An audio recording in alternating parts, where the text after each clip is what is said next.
Hoy vamos a ver la Torre de Londres, que es un castillo, fortaleza, hecho para su majestad, con un doble muro de protección, y realmente no es una torre, sino muchas torres con diferentes historias.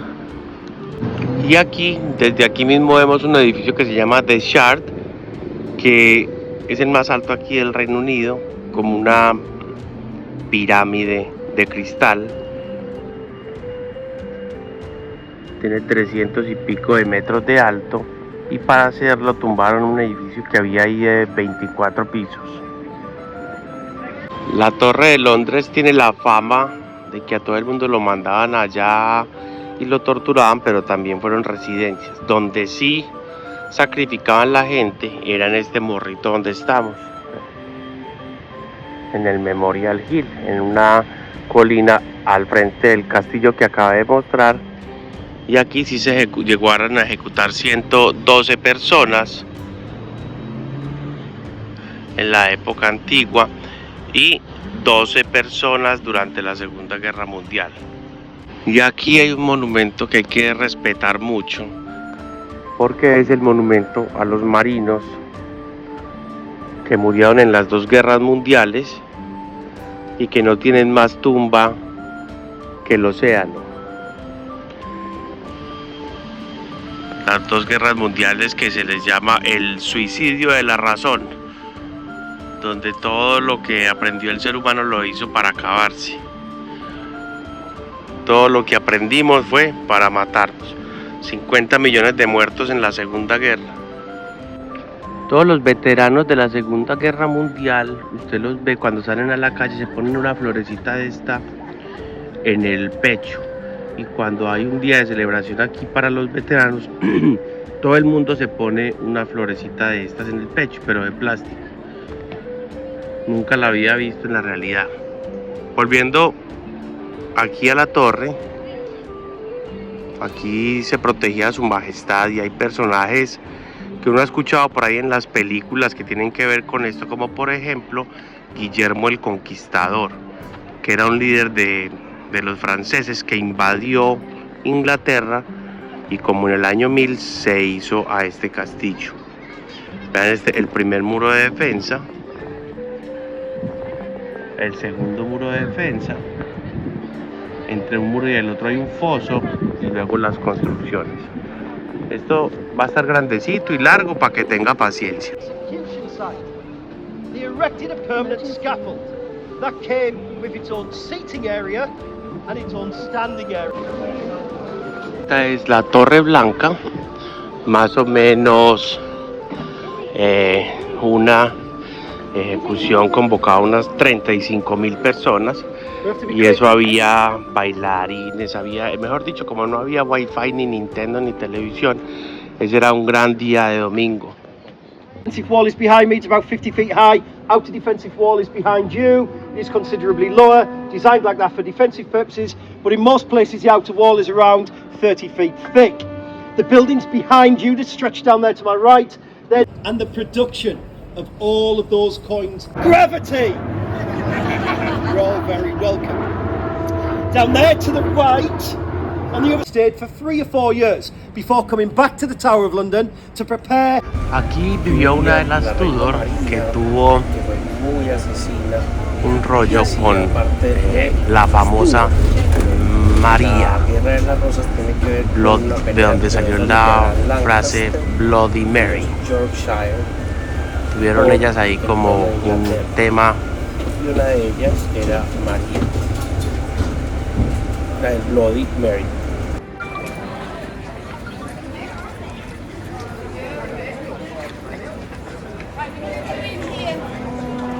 Además esto es medieval, es del año 1000 y pico cuando se empezó a hacer. Entonces tiene sentido que no sea tan lujoso como otros castillos que hemos visto y palacios. Este era un lugar defensivo.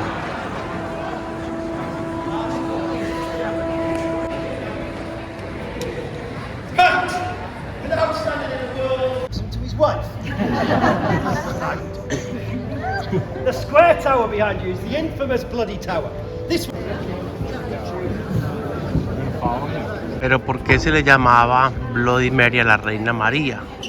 Es que ella tumbó todos los decretos que había hecho su papá, donde se independizaba el Papa, y volvió y dijo: vamos a volvernos a unir al Papa, a la Iglesia Católica, y empezó a perseguir a los protestantes y a matarlos. Esta es la puerta de los traidores.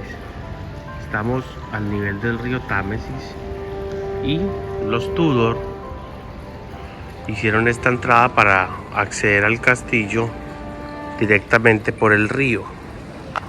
Y allá había un motor también que se accionaba con caballos o con bombeando y llevaba agua a la Torre de Londres. Aquí en Wakefield Tower era la habitación del rey.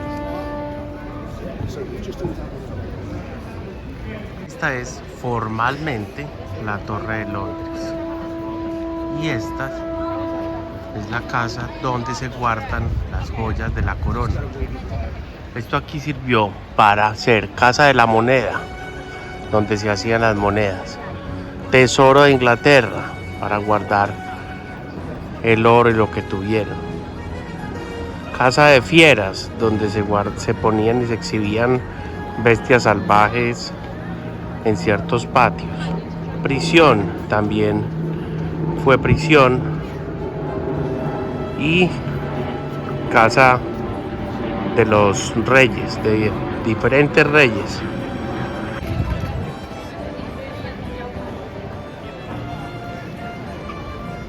La fila para entrar a ver las joyas de la corona está más o menos de 2 cuadras, pero va a tocar hacerla.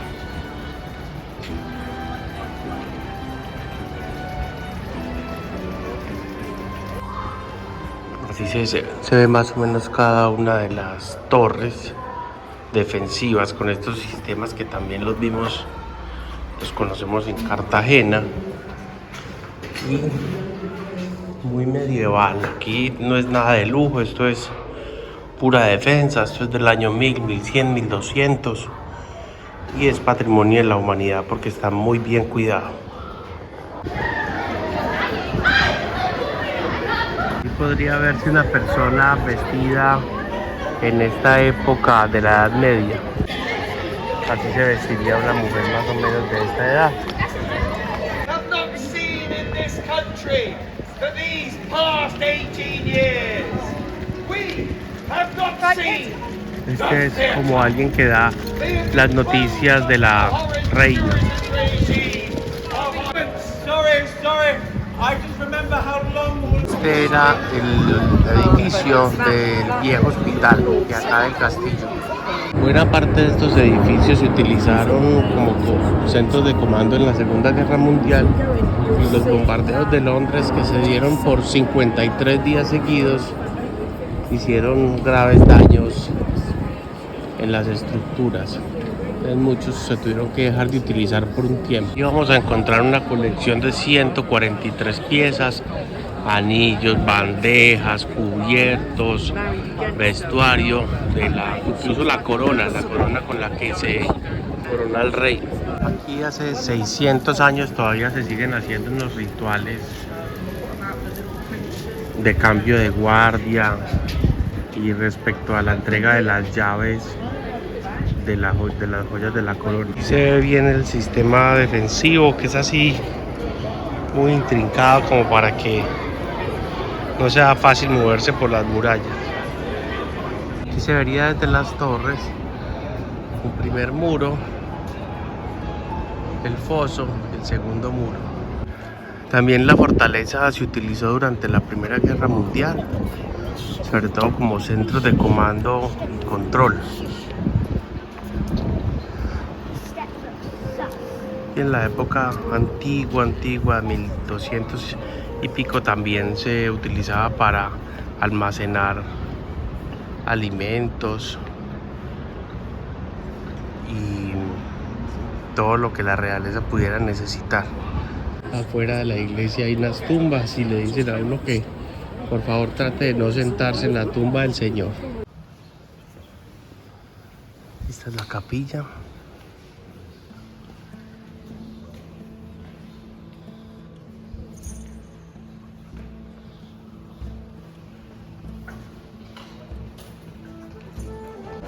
Aquí el Señor está haciendo un ritual, un cambio de guardia o vigilando.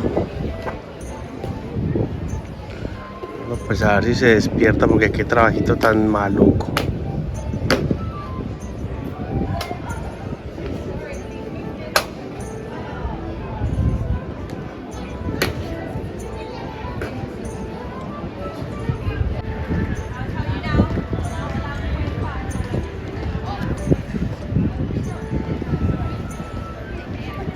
Vean pues el ritual aquí.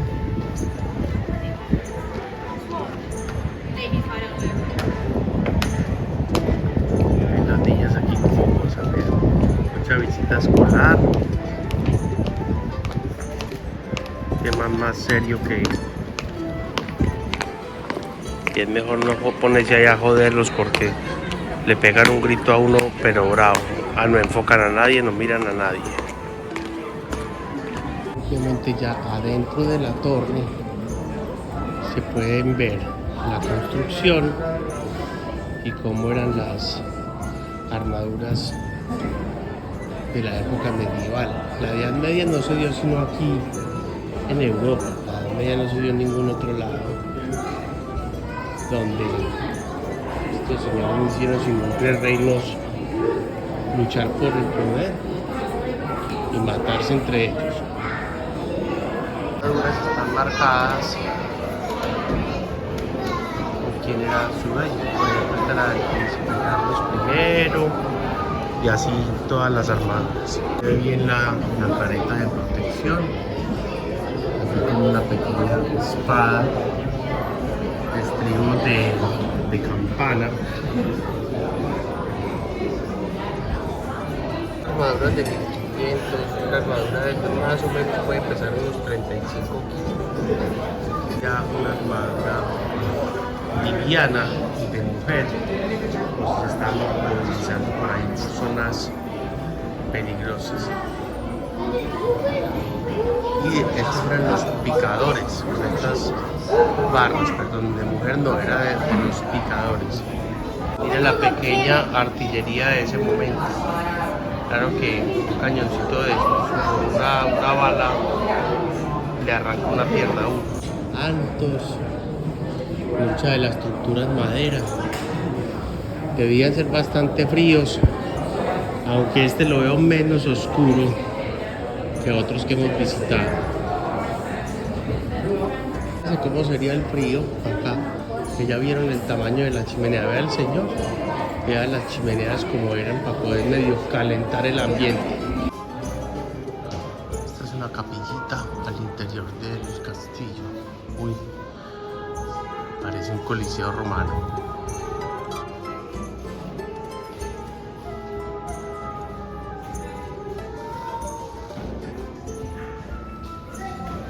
En la vida real, cómo eran las lanzas de esa época.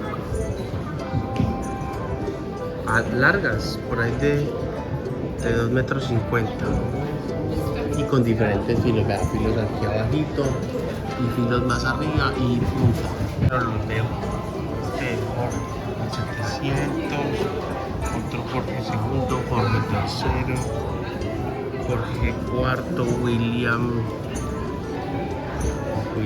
IV, Eduardo VII, Jorge, que este ya nos tocó a nosotros más o menos, Jorge V, y este era Jorge VI, que era el gato. Este fue el que se murió de fumar. Ah no, este fue el que se murió de fumar. Era uno de los escudos reales de la época y un casco de la época. los cascos cerrados para cuando iba a combatir. Una combinación de una pistola que se vuelve además mazo. O sea que si usted hace ese tiro, ya luego le toca es pelear pegando con eso, porque en la punta tiene chuzos. Y esto ya era tremenda innovación porque tenía 2 tiros, 2 cañones. Tiene el guante, qué incomodidad tan tremenda porque se mantiene en forma como de puño. Esa protección que le ponían a los caballos. Y un rifle deportivo para salir a cazar con los amigos. Es una hermosura.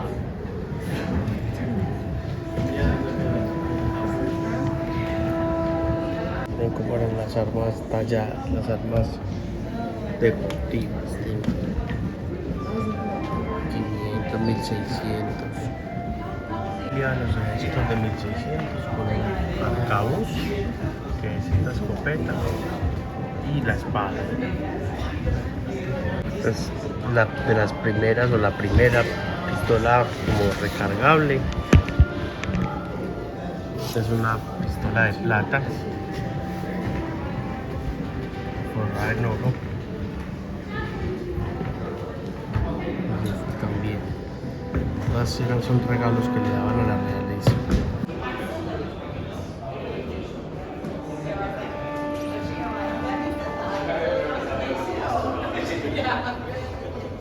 Con todas estas defensas y todo, los campesinos, una vez que les pusieron unos impuestos muy altos, se tomaron el castillo sin necesidad de catapultas, que era con lo que se le daba a estos muros para poder que fueran cediendo y que hubiera una entrada, sino que se metieron por una entrada que había quedado abierta y el obispo, que era el que recaudaba los impuestos, era la diana en ese momento de la iglesia, como venía su poder, sabía que lo iban a matar y lo único que hizo fue sentarse en la capilla que les mostré ahora a rezar, a esperar su muerte.